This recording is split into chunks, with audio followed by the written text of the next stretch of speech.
Živijo, tukaj Valentin. Govoril bom o etičnih in moralnih vrednotah.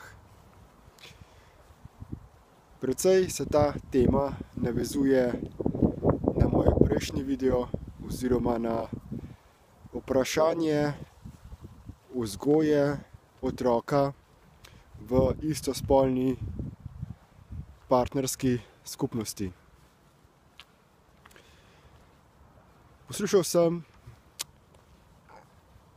govor enega psihoanalitika, ki je izrazil svoje prepričanje, da je vzgoja otroka v dvospolni družini ključna za to, da razvije otrok temeljne moralne vrednote, da ve, kaj je prav in kaj narobe. In da če zraste v drugačni družini, pač tega ne bo mogel razviti in potem, da taka oseba tudi postane zelo sugestibilna, da jo je zelo enostavno in hitro možno prepričati v karkoli. Govoril je tudi o tem, kako je pomembno, da se otroka vzgaja tudi z kakšno klofuto po riti.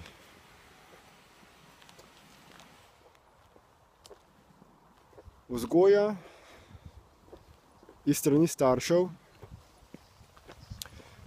nam seveda privzgoji določene moralne in etične vrednote. Starši nas učijo, kaj je prav, kaj je narobe. Mnogokrat za uporabo sile in groženj. In potem seveda mi lahko živimo življenje na osnovi teh vrednot, ki pa so še vedno neki naši podzavestni vzorci. Ta prepričanja sprejmemo v sebe po sili razmer in če dopuščamo, da se odzivamo samo na osnovi nekih nekritično sprejetih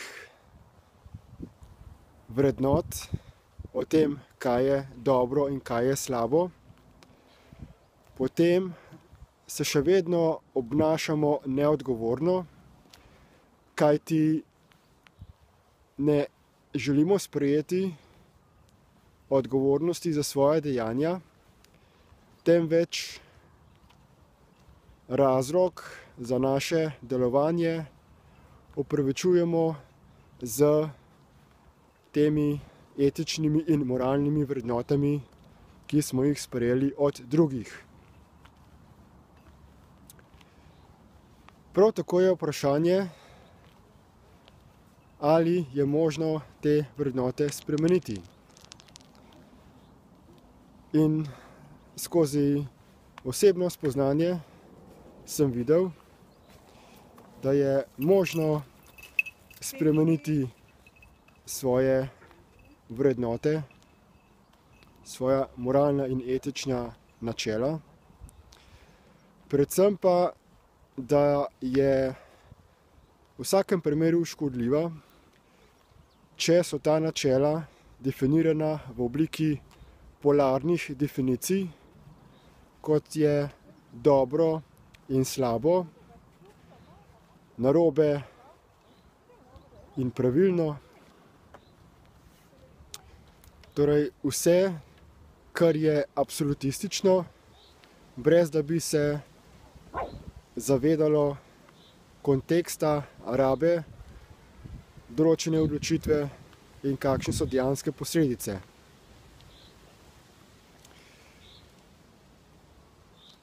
Življenje ni črno-belo.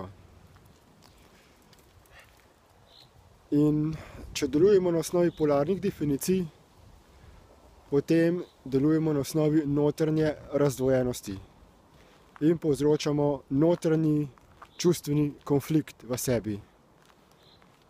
Posledično s tem škodimo samemu sebi in tudi drugim.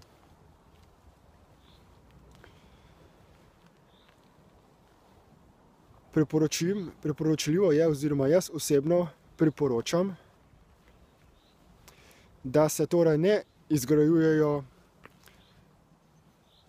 določeni vzorci, torej moralna in etična načela na osnovi polarnih definicij,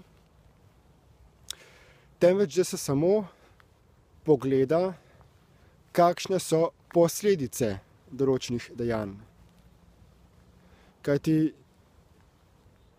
na tem svetu ni stvari, ki bi bile dobre in slabe, niso dejanja, ki so dobra in slaba, temveč ima vsako dejanje enostavno samo svojo posledico. Ta posledica pa je lahko za nekatera bitja dobra ali slaba, oziroma lahko nekateremu škodi, nekateremu pa koristi. Namesto tega, da ugotavljamo, kaj je dobro in kaj je slabo, je boljša rešitev, da delujemo na osnovi principa tistega, kar je najboljše za vse.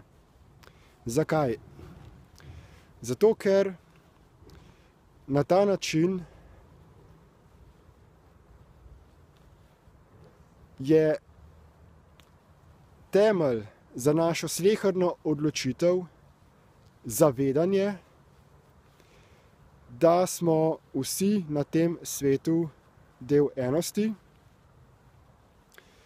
da dejanje slehernega živega bitja na tem svetu vpliva na številna druga živa bitja in na ta način potem razvijemo največjo možno mere empatije. Ljudje običajno gledamo samo na to, kaj je najboljše za nas osebno ali kaj je najboljše za našo družino, za naše prijatelje. Največ mogoče še kaj je najboljše za ljudi, za človeštvo. Druga živa bitja, kot so živali in pa rastline, pa pretežno ignoriramo. Koristno je torej razširiti svoje zavedanje in se zavedati, da je vsaka oblika življenja enakovredna in enakopravna. In da ne glede na to, v kakšni obliki se življenje manifestira, ali se manifestira v obliki človeških fizičnih teles, ali živalskih teles, ali rastlinskih teles, vse je enakovredno življenje. In moralna ter etična načela, ki smo jih sprejeli,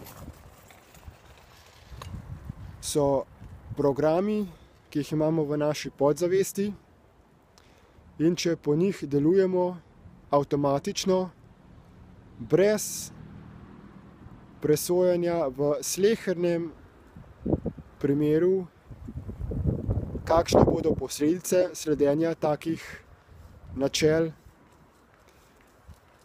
potem še vedno delujemo neodgovorno. Koristno je torej odpuščati kakršnakoli prepričanja, ki smo jih sprejeli, oziroma vsako prepričanje preveriti, ali je usklajeno z principom tistega, kar je najboljše za vse. Vsako živo bitje, vsak od nas lahko igra vlogo žrtve, lahko dopušča svoji podzavesti, svojemu umu, da ga vodi preko misli in energij čustev da deluje kot neke vrste čustveni, energetski robot, ali pa prevzema odgovornost za sleherno misel, čustvo, besedo in dejanje.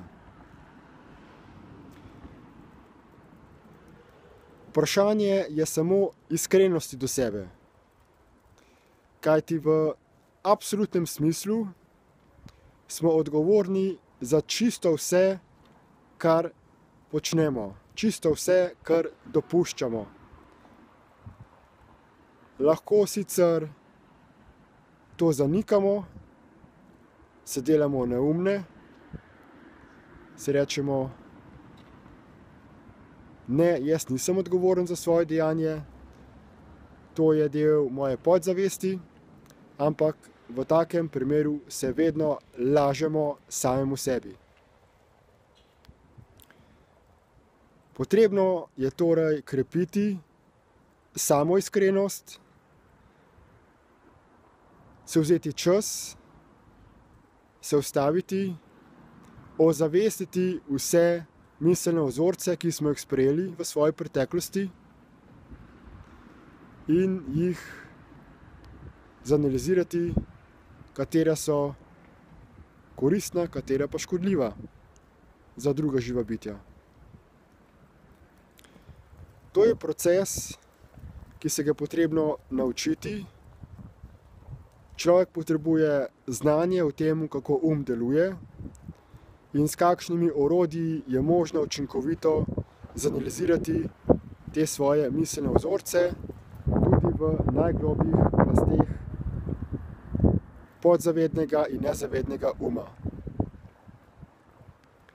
Vendar so končno te informacije na voljo človeštvu, dostopne so vsakemu preko spleta, preko videoposnetkov, audioposnetkov, tiskovin in tudi izdelan je odličen spletni tečaj, od katerega je uvodni modul popolnoma brezplačen. Ta tečaj se imenuje DIP Lite oziroma Destiny iProcess Lite in ga priporočam vsakemu, ki se želi opolnomočiti in postati odgovoren predstavnik živih bitij na tem planetu.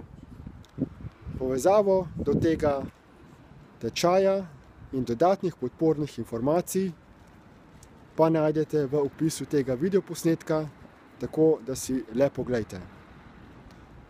Hvala za posluh in nasvidenje.